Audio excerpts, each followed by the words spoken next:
After posting our last video about Seal, I got an interesting question. Demento 8790 asked how shooting digitally had affected my work. An interesting question, and one that I have a fair bit of ambivalence about.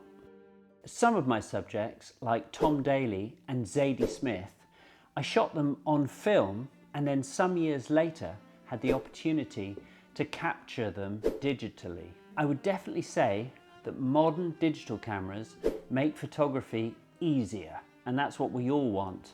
They allow you to relax and focus on more important things, like establishing a good rapport with your subject. The devastating power of computational photography pervades everything. It's seismic. It genuinely is a paradigm shift. Looking at the world of music, a good comparison is the transition from records into digital media. People fetishize vinyl. I love the turntable ritual, but you wouldn't play tennis with a wooden racket. It's time to move on. For my first book, Survivor, a portrait of the survivors of the Holocaust, I made 200 portraits all around the world. The book might have floundered if I'd had to pay for all that film and processing.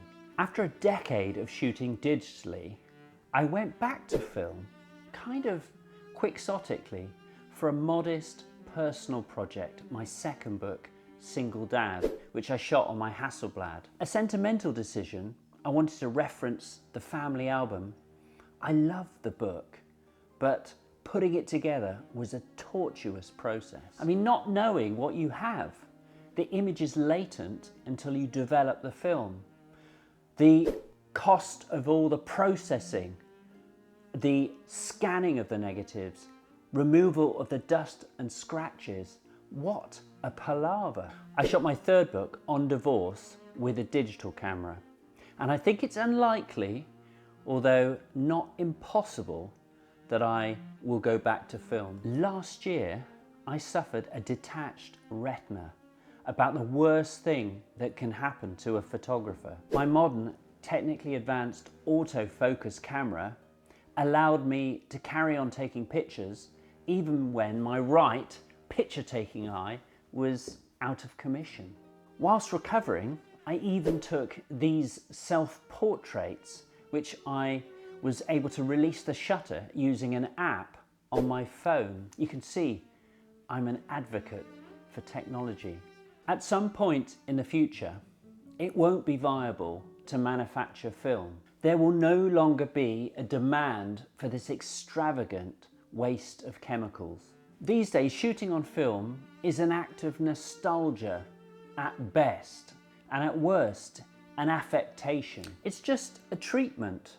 And if you want pictures that are grainy and degraded, then most modern digital cameras actually have programs that ape the way film looks.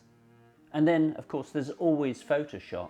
In summary, if a big part of what you're doing is a soon-to-be redundant technology, then, and this is going to be contentious, you need to question what it is you're doing. Film or not film, it's really of no consequence whatsoever. It's what you actually take pictures of that's important, not empty technique.